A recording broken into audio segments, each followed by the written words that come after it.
Hi అండి, నమస్తే. నేను మీ రమ. ది రమ కిచెన్కి స్వాగతం. ఈరోజు మన రెసిపీ వచ్చేసి మటన్ కర్రీ అండి. చాలా సింపుల్గా చేసుకోవచ్చు. ఎక్కువగా ఇంగ్రీడియంట్స్ ఏం అవసరం ఉండదు. దీనికి కావాల్సినవి నేను 1/2 కిలో మటన్ తీసుకున్నాను. దీనికోసం 3 ఉల్లిపాయలు, 2 పచ్చిమిర్చి, అల్లం వెల్లుల్లి పేస్టు, గరం మసాలా పౌడరు, ఉప్పు, కారం, పసుపు, పెరుగు, కొద్దిగా మిరియాల పొడి, కొత్తిమీర, పుదీనా, అంతేనండి. ముందుగా ప్రెషర్ కుక్కర్ పెట్టుకొని సరిపడగా ఆయిల్ వేసుకోవాలండి. 1/2 కిలో మటన్కి 4 to 5 స్పూన్స్ ఆయిల్ పడుతుంది. నాన్ వెజ్ కదా, కొంచెం ఎక్కువగానే ఆయిల్ అవసరం అవుతుంది. ముందుగా కడిగి మటన్ పక్కన పెట్టుకోవాలండి. ఆయిల్ కొంచెం వేడైన తర్వాత సన్నగా తరిగి పెట్టుకున్నటువంటి పచ్చిమిర్చి, ఉల్లిపాయలు వేసుకొని దోరగా ఫ్రై చేసుకోవాలి. మంట సిమ్లో పెట్టుకోవాలి. ఇవి ఇలా ఉల్లిపాయలు, మిర్చి వేగుతున్నప్పుడు కొద్దిగా పసుపు, కర్రీకి సరిపడగా సాల్ట్ వేసుకొని ఫ్రై చేసుకోవాలి. ఇవి ఇలా వేగుతూ ఉండగా అల్లం వెల్లుల్లి పేస్ట్ వేసుకొని అది కూడా కొంచెం వేగిన తర్వాత కడిగి పక్కన పెట్టుకుని మటన్ వేసుకోవాలి. మటన్ ఉడికించింది కాదు, పచ్చిదేనండి. ఇది వేసుకొని సిమ్లో కొంచెం ఫ్రై చేసుకోవాలి. దాంట్లోంచి కొంచెం వాటర్ బయటకు వస్తుంది. ఆ వాటర్ అంతా డ్రై అయ్యే వరకు ఫ్రై చేసుకోవాలి. మసాలా కారం యాడ్ చేసుకోవాలండి. మసాలా కారం ఆల్రెడీ నేను పోస్ట్ చేశాను వీడియో. కర్రీకి సరిపడగా మసాలా కారాన్ని యాడ్ చేసుకోవాలి.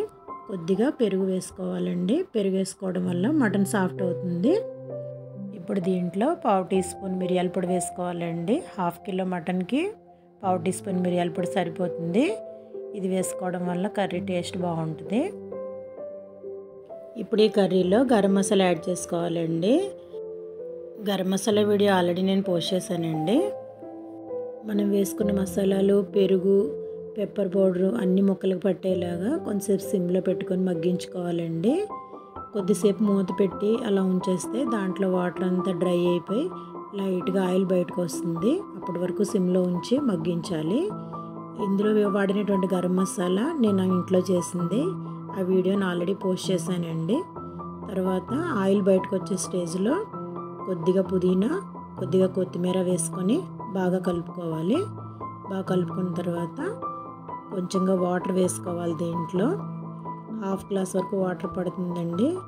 వాటర్ వేసేసి చివరిగా కొంచెం కొత్తిమీర చల్లుకొని కుక్కర్ వెయిట్ పెట్టేసుకోవాలి. 6 విజిల్స్ వరకు వస్తే కరెక్ట్గా బాయిల్ అవుతుందండి. 6 విజిల్స్ కంపల్సరీ రావాలి, లేదంటే బాయిల్ అవ్వదు. ముందుగా ఉడికించిన మటన్ కాదు కాబట్టి 6 విజిల్స్ రావాలి. అంతేనండి, మటన్ కర్రీ రెడీ అయిపోతుంది. చివరిగా మనం సాల్ట్ చెక్ చేసుకుని డిష్ అవుట్ చేసుకోవడమేనండి.